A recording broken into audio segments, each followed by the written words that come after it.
അപ്പോൾ ഇന്ത്യയിൽ ഇപ്പോൾ ഇത് ഈ പറഞ്ഞ ഒരു പുതിയ മരുന്നുകൾ കണ്ടുപിടിക്കാനായിട്ട് സഹായിക്കുന്ന ഈ ടെക്നോളജിയുടെ ഈ ആപ്ലിക്കേഷൻ ഇന്ത്യയിൽ പ്രചാരം ഇതിന് ലഭിച്ചു കഴിഞ്ഞു? ഇന്ത്യയുടെ കാര്യത്തിൽ ഒരു വളരെ വലിയൊരു പ്രത്യേകതയുണ്ട്. ഇന്ത്യക്ക് ഇങ്ങനൊരു സാങ്കേതിക വിദ്യയൊന്നും ഉപയോഗിക്കേണ്ട കാര്യം അടുത്ത കാലം വരെ ഇല്ലായിരുന്നു. എന്തുകൊണ്ട്? അത് നമ്മുടെ ഒരു പേറ്റന്റ് നിയമത്തിൻ്റെ ഒരു പ്രത്യേകത. നമ്മൾ വിശദീകരിക്കണം. നമ്മൾ 1975 എനിക്ക് തോന്നുന്നു ഈ ചോദ്യം മരുന്നുകളെ പേറ്റന്റ് ചെയ്യാമോ എന്നുള്ള ചോദ്യം വന്നപ്പോൾ അന്നത്തെ പ്രധാനമന്ത്രി ശ്രീമതി ഇന്ദിരാഗാന്ധി നമ്മൾ we cannot permit people to make money out of life and death എന്ന് വളരെ ഉജ്ജ്വലമായിട്ടുള്ള ഒരു നിലപാടെടുക്കുകയും മരുന്നുകൾക്ക് പേറ്റന്റ് ഇന്ത്യയിലില്ലായിരുന്നു. അപ്പോൾ 2004 അത് മാറ്റം വന്നു. അപ്പോൾ നേരത്തെ നമ്മൾ എന്ത് ചെയ്യുന്നു വെച്ചാൽ ഇപ്പോൾ അമേരിക്കയിൽ പുതിയൊരു മരുന്ന് സൃഷ്ടിച്ചു കഴിഞ്ഞാൽ അതിൻ്റെ തന്മാത്ര ഒരു മരുന്ന് വാങ്ങിച്ചിട്ട് അതിൽ എന്താണ് അതിൻ്റെ അടിസ്ഥാന തന്മാത്ര എന്ന് നമ്മളൊന്ന് പഠനം നടത്തി കണ്ടുപിടിച്ചിട്ട് മറ്റൊരു രീതിയിൽ നമ്മളത് ഉണ്ടാക്കിയാൽ മതി. അതിനാണ് പ്രോസസ്സ് പേറ്റൻ്റ് എന്ന് പറയുന്നത്. രീതി മാത്രമേ നിയന്ത്രിച്ചിട്ടുള്ളൂ. അപ്പോൾ അമേരിക്കയിൽ ഉണ്ടാക്കുന്ന മരുന്നുകളെല്ലാം തന്നെ വേറിട്ടൊരു രീതിയിൽ അതേ മരുന്ന് തന്നെ നമുക്കുണ്ടാക്കി ചുരുങ്ങിയ ചിലവിൽ നമുക്ക് വിൽക്കാൻ ഇന്ത്യയിലെ ഫാർമസ്യൂട്ടിക്കൽ കമ്പനീസിന് സാധിക്കുമായിരുന്നു. പക്ഷേ ഇപ്പോൾ പ്രോഡക്റ്റ് പേറ്റൻറ്റ് 2004 നിലവിൽ വന്നതിന് ശേഷം ഇനി അത് ചെയ്യാനായിട്ട് സാധിക്കില്ല. അപ്പോൾ അതുകൊണ്ട് ഇന്ത്യയിലെ ഫാർമസ്യൂട്ടിക്കൽ കമ്പനീസ് കഴിഞ്ഞ ഒരു വർഷത്തിനകം തന്നെ അതിൻ്റെ ഗവേഷണ വികസന പ്രവർത്തനങ്ങളിൽ 400% കൂടുതൽ പൈസ ചെലവഴിച്ചിരിക്കുകയാണ്. അപ്പോൾ ഈ മേഖല ഇപ്പോൾ ഇന്ത്യയിൽ വളർന്നു വരാൻ തുടങ്ങിയിരിക്കുന്നു എന്നുള്ളതിൻ്റെ ഒരു തുടങ്ങിയിട്ടേ ഉള്ളൂ. അപ്പോൾ ഇത് കുറച്ചുകൂടെയൊക്കെ വികസിച്ച് കഴിയുമ്പോൾ നമുക്ക് എന്തൊക്കെ മാറ്റങ്ങളായിരിക്കും വൈദ്യശാസ്ത്ര രംഗത്ത് പ്രതീക്ഷിക്കാവുന്നത്? നമുക്ക് തീർച്ചയായിട്ടും എല്ലാ രോഗങ്ങൾക്കും നാം നേരത്തെ കിട്ടിക്കൊണ്ടിരുന്നതിനേക്കാൾ ചിലവ് കുറഞ്ഞതും അതിവേഗത്തിലും മരുന്നുകൾ നമുക്ക് മാർക്കറ്റിൽ ലഭ്യമായി തുടങ്ങും എന്നുള്ളത് തന്നെയാണ് ഇതിൻ്റെ വാഗ്ദാനം. താങ്കളുടെ മറ്റൊരു മേഖല എന്ന് പറഞ്ഞത് എഡ്യൂക്കേഷനാണ്, വിദ്യാഭ്യാസം. അതെ അതെ. അപ്പോൾ അതിനെക്കുറിച്ച് പണ്ട് നമ്മുടെ ഗുരുകുല സമ്പ്രദായം അതിനോടൊക്കെ യോജിക്കുന്ന കൂട്ടത്തിലാണോ അച്യുത്? വളരെ വിശദമായി ഒരു ചർച്ച ചെയ്യപ്പെടേണ്ട ഒരു വിഷയമാണ്. വിശദമായിട്ട് തന്നെ പോവാം. അതെ, സംസാരിക്കും. അപ്പോൾ ഈ ഗുരുകുലം എന്ന് പറഞ്ഞാൽ നമ്മുടെ നാട്ടിലെ വാല്യൂ സിസ്റ്റംസ്, പഴയ കാര്യങ്ങളെക്കുറിച്ചിട്ടുള്ള ഒരു മതിപ്പ് പൊതുവിൽ ചോദ്യം ചെയ്യപ്പെടാത്ത അല്ലെങ്കിൽ അത് ഒരു യുക്തിപരമായിട്ട് അപഗ്രഥിക്കാത്ത ഒരു തലത്തിൽ നാം സ്വാംശീകരിക്കുന്ന ഒരു പതിവുണ്ട്. എനിക്ക് അങ്ങനെ ഒരു പതിവില്ല. ഗുരുകുലം എന്ന് പറഞ്ഞു കഴിഞ്ഞാൽ ഒരു വളരെ പഴയ ഒരു കാലത്ത് അധ്യാപകൻ്റെ വീട്ടിൽ വിദ്യാർത്ഥി ചെന്ന് താമസിച്ച് വിദ്യ അഭ്യസിക്കുന്ന ഒരു രീതിയായിരുന്നു. നമ്മുടെ നാട്ടിൽ ഇന്നും എനിക്ക് തോന്നുന്നു ഈ കഴിഞ്ഞ നൂറ്റാണ്ടിൽ പോലും ചുരുക്കം ചില മേഖലകളിൽ, ഉദാഹരണത്തിന് സംഗീതം അഭ്യസിക്കുന്നത് ഇപ്പോഴും ചിലർ വീട്ടിൽ ചെന്ന് താമസിച്ചിട്ട് അഭ്യസിക്കാറുണ്ട്. പക്ഷേ എൻ്റെ അഭിപ്രായം ഈ ഗുരുകുലം എന്ന് പറഞ്ഞാൽ ആ കാലഘട്ടത്തിൽ എന്ത് ചെയ്തുകൊണ്ടിരുന്നു എന്ന് പരിശോധിച്ചാൽ നമുക്ക് മനസ്സിലാകുന്നത്, നാം ഗുരുകുലത്തിൽ കാണുന്നത് വിദ്യാർത്ഥി രാവിലെ അധ്യാപകൻ്റെ കാല് തിരുമ്മി കൊടുക്കുന്നു, വെള്ളം കോരി കൊടുക്കുന്നു, വിറക് വെട്ടുന്നു, അല്ലെങ്കിൽ പൂജ ചെയ്യാനുള്ള പുഷ്പങ്ങൾ എടുത്തുകൊണ്ട് വരുന്നു. അപ്പോൾ നമ്മളതിനെ കാണുന്നത് അധ്യാപകൻ്റെ വീട്ടിൽ ഒരു ജോലിക്കാരനെ പോലെ വിദ്യാർത്ഥി നിൽക്കുന്നതായിട്ടാണ്. പക്ഷേ അതൊരു തെറ്റിദ്ധാരണ.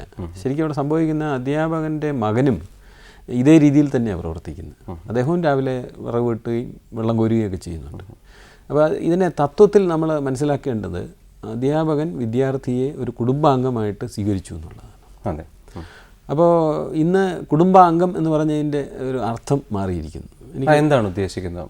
എനിക്കൊരു ചെറിയ ഉദാഹരണം, ഒരു പക്ഷേ സെന്തിലും തീർച്ചയായിട്ടും അതിനോട് യോജിക്കുമായിരിക്കും. നമ്മുടെയൊക്കെ തലമുറയിൽ ഈ അച്ഛനും മകനും അല്ലെങ്കിൽ അച്ഛനും മകളും ഒക്കെ ആയിട്ട് ഉള്ള ഒരു ബന്ധം എന്ന് പറഞ്ഞു കഴിഞ്ഞാൽ ഒരു പ്രത്യേക ഒരു തലത്തിലായിരുന്നു. വളരെ ഒരു ഫോർമൽ ആയിട്ടുള്ള ഒരു ബന്ധമായിരുന്നു. ഒരു കാലഘട്ടത്തിൽ അച്ഛൻ്റെ മുമ്പിൽ മകൻ വന്ന് നിൽക്കുക, ഒരേ അടുത്ത് വന്ന് നിൽക്കുക എന്നുള്ളത് പോലും അവർ ചെയ്യില്ലായിരുന്നു.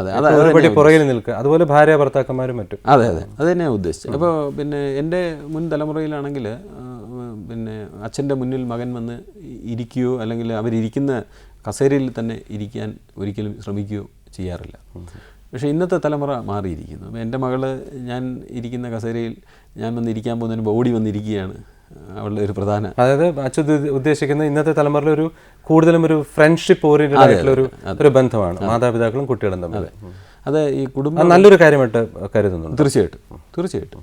അപ്പോൾ ഇനി നല്ലതാണെങ്കിലും മോശമാണെങ്കിലും അതാണ് യാഥാർത്ഥ്യം എന്നുള്ളതാണ്. ഇന്നത്തെ തലമുറയിൽ ചെറിയ അണുകുടുംബങ്ങളിൽ കൂടുതലും ഒരു ഇമോഷണൽ സപ്പോർട്ട് പഴയതുപോലെ കിട്ടാൻ ഒരുപാട് ആൾക്കാരില്ലാത്തതുകൊണ്ട് ഉള്ളവർ തമ്മിൽ കുറച്ചും കൂടെ ഊഷ്മളമായിട്ടുള്ള ബന്ധമുണ്ടെന്നുള്ളതാണ് എനിക്ക് തോന്നുന്നത്. അപ്പോൾ അത്തരത്തിലൊരു കുടുംബ വ്യവസ്ഥയുടെ പശ്ചാത്തലത്തിൽ നമ്മൾ ഗുരുകുലത്തിനെ കാണുമ്പോൾ നമുക്ക് പറയേണ്ടുന്നത്, ഇന്ന് വിദ്യാർത്ഥി അധ്യാപകനെ ഒരു സുഹൃത്തായി കാണുന്ന ഒരവസ്ഥയിലേക്ക് നാം വിദ്യാഭ്യാസ സമ്പ്രദായത്തെ കൊണ്ടുവരികയാണെങ്കിൽ അതിനെ ഗുരുകുലം എന്ന് വിളിക്കാവുന്നതാണ്. കർമ്മരംഗത്ത് പ്രവർത്തിക്കാനായിട്ട് നമ്മളൊക്കെ ഫോർമേറ്റീവ് ഇയേഴ്സ് നമുക്കൊക്കെ എഡ്യൂക്കേഷനിലൂടെ കിട്ടിയ മൂല്യങ്ങൾ കുറെ കിട്ടിയിട്ടുണ്ട്. അതും പിന്നെ കഴിഞ്ഞ 10-15 വർഷമായിട്ടാണല്ലോ ഇന്ത്യ ഇങ്ങനെ ഈ പുതിയൊരു ആധുനികവൽക്കരണവും ഇതിൻ്റെയൊക്കെ ഭാഗമായിട്ട് ലോകത്തിൽ നടക്കുന്ന കാര്യങ്ങളെക്കുറിച്ച് നമ്മൾ ബോധവാന്മാരാവുകയും അത്തരത്തിലൊരു ജീവിത രീതി നമ്മൾ ഇവിടെ പതുക്കെ നമ്മൾ തുടങ്ങിയിട്ടുമുണ്ട്. അപ്പോൾ കഴിഞ്ഞ തലമുറയിൽപ്പെട്ട ആളുകൾ, കഴിഞ്ഞ തലമുറയുടെ കുറേ മൂല്യങ്ങൾ അച്യുതിലുണ്ട്. എന്നാൽ കർമ്മരംഗത്ത് വരുമ്പോൾ ഇന്നത്തെ ആധുനിക മൂല്യങ്ങൾ ആക്സെപ്റ്റ് ചെയ്യേണ്ടിയും വരുന്നു. ഇതൊരു കോൺഫ്ലിക്റ്റ് ഉണ്ടാക്കുന്നില്ലേ? തീർച്ചയായിട്ടും. അതിനെങ്ങനെ റീകൺസിൽ ചെയ്യാൻ പറ്റും? ഇത് നമ്മുടെ ബുദ്ധി ഉപയോഗിച്ച് നമ്മളിതിനെ അപഗ്രഥിച്ച് സ്വാംശീകരിക്കാൻ മാത്രമേ സാധിക്കുകയുള്ളൂ. ഇപ്പോൾ എനിക്ക് തോന്നിയിട്ടുള്ളത് ഏറ്റവും വലിയൊരു വെല്ലുവിളി നിരന്തരം, പ്രത്യേകിച്ച് ഒരു അധ്യാപനം എന്ന നിലയിൽ എനിക്കതിന് അവസരം കിട്ടും. വിദ്യാർത്ഥികളുടെ ഇടയിൽ കാണുന്ന മാറ്റങ്ങൾ നാം അപഗ്രഥിച്ച് അത് കാലത്തിൻ്റെ മാറ്റത്തിന് അനുസരിച്ചിട്ടുള്ളതും പൊതുവിൽ നമുക്ക് അതിന് മൂല്യങ്ങളെ അംഗീകരിക്കാനായിട്ട്, അത് പ്രായോഗികമായിട്ടുള്ള തലത്തിലും അല്ലെങ്കിൽ വളരെ ഒരു ഫിലോസോഫിക്കലായിട്ടും ഒക്കെ എല്ലാം പരിശോധിക്കേണ്ടിയിരിക്കുന്നു.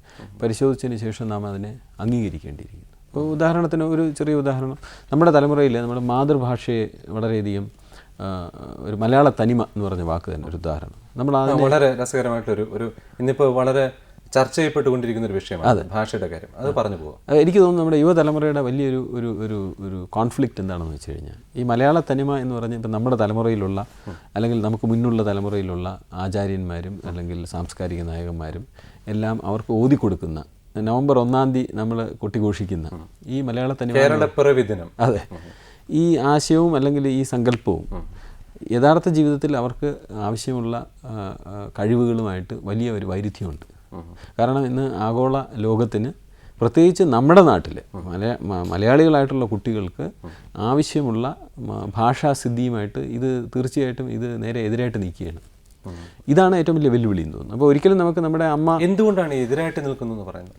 കാരണം ഇപ്പോൾ മലയാള തനിമയും മലയാള ഭാഷയും മുറുകെ പിടിച്ചുകൊണ്ട് അത് കേരളത്തിലെ വില പോകുള്ളൂ എന്നുള്ളതുകൊണ്ടാണ്. ഇത് മലയാളം കഴിഞ്ഞാൽ കേരളത്തിന് പുറത്ത്, തീർച്ചയായിട്ടും വിദേശത്ത് നമുക്ക് നമ്മുടെ ആഗ്രഹം, നമുക്ക് മലയാളക്കരയിൽ ഒതുങ്ങുന്നതാണ് ആഗ്രഹമെങ്കിൽ നമുക്ക് തീർച്ചയായിട്ടും മലയാള തനിമ മുറുകെ പിടിക്കാമായിരുന്നു.